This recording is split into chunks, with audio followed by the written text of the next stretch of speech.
நம்ம தமிழ்நாட்டில் யாருமே போகக்கூடாத ஒரு கோவில் இருக்காங்க. ஆமாங்க. நம்ம நினச்சிட்ருப்போம் எல்லா கோவில்களுக்குமே எல்லாருமே போகலாம் அப்படிங்கிற மாதிரி. ஆனால் ஒரு சில கோவில்களுக்கு யாருமே போகக்கூடாதுங்க.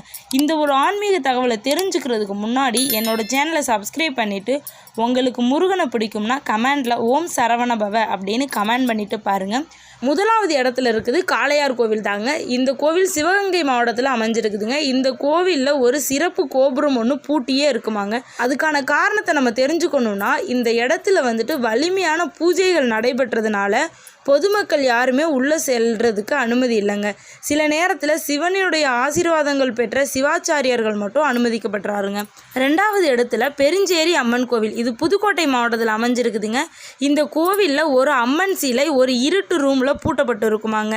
இந்த சிலையில் இருந்து அதிகமான சக்தி வெளியில் வர்றதுனால யாரும் எதிர்க்க நிற்கக்கூடாது அப்படிங்கிறதுனால இந்த கோவிலுக்கு யாரையுமே அனுமதிக்கிறது இல்லைங்க. மூணாவது இடத்துல பாண்டவர் குகை கோவில். இது தூத்துக்குடி மாவட்டத்தில் தாங்க அமைஞ்சிருக்குது. இந்த கோவில் பார்க்குறதுக்கு ஒரு குகை வடிவிலேயே இருக்குமுங்க. உள்ளே போகிற வழியில் சில இடங்கள் வந்துட்டு மூடி இருக்கும். எதனால் இந்த கோயிலுக்கு மக்கள் அனுமதிக்கிறது இல்லை அப்படின்னு சொல்லிட்டு பார்க்க போனோம்னா உள்ளே போன சில பேர் காணாமல் போயிருக்காங்களாமாங்க. உள்ள பாண்டவர்களுடைய ரகசிய வழி இருக்கும் அப்படின்னு சொல்லிட்டு மக்களால் நம்பப்படுற ஒரு இடங்க.